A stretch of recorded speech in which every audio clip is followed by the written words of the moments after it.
I got a running Jeep for $75 one time. This is how. Back in the summer of 2007, when I was attending the University of Kansas, I was home staying with my parents in Wichita, Kansas.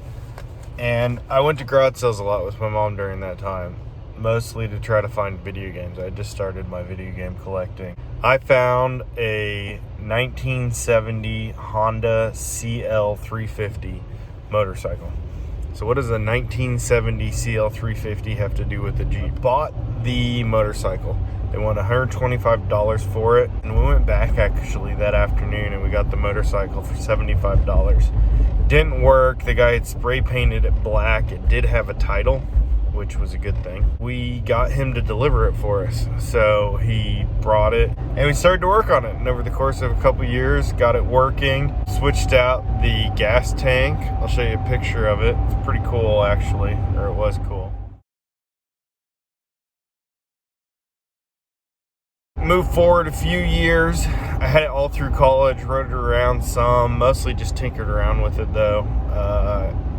2012. I'd been married about a year. We had moved it from Kansas City to Oklahoma City to Tulsa, back to Oklahoma City, and my wife decided that she was done with it. She didn't want me to ride it. She thought it was too dangerous, and she was sick of moving it around. So she wanted me to get rid of it. So I kind of messed around with it, got it going again. I hadn't rode it for a while, so the battery was dead. And I was getting ready to sell it, and my dad sent me this email.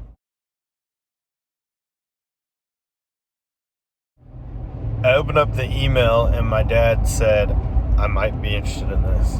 And after that, all it was a link. It was a 1989 Jeep Grand Cherokee. The guy, I think, wanted like around $1,000 for the thing.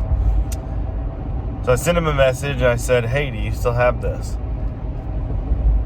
Gears in my head started spinning. I'm like, all right, I got this motorcycle I want to get rid of. My dad's wanting this Jeep. The guy's wanting to get rid of the Jeep. In the listing, he said he may consider trades. I'm fairly good at reading between the lines. I can't find an exact copy of the listing, but I think he said something along the lines of, for, guy stuff, or may have even said he wanted motorcycles. I don't remember. Anyway, so he said, yeah, but I got 2 or 3 people are interested in it. They're wanting to come look at it right away. So I sent him a message. I said, I have a motorcycle. And he said, can you send pictures? Luckily, I had just taken a picture of it the day before because I'd been working on it, trying to get it going so I could sell it. And I sent him this picture. He immediately responded with, are you free tonight? Can I bring it to you? And I wrote back saying, no, I don't think I am. I'm pretty sure my wife and I had something to do. Even if we didn't, I knew I had to at least talk to her first. So it actually ended up being a couple days before he could come out. He came and checked out the motorcycle and actually brought the Jeep with him.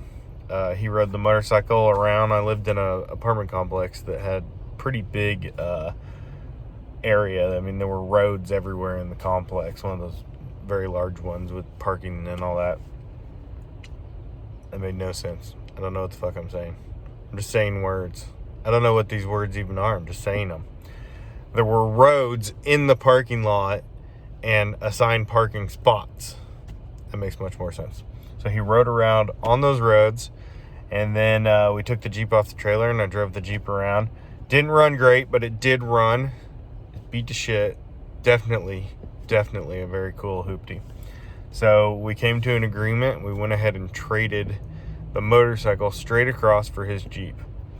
So I traded a $75 motorcycle for a Jeep, and then went around, turned around.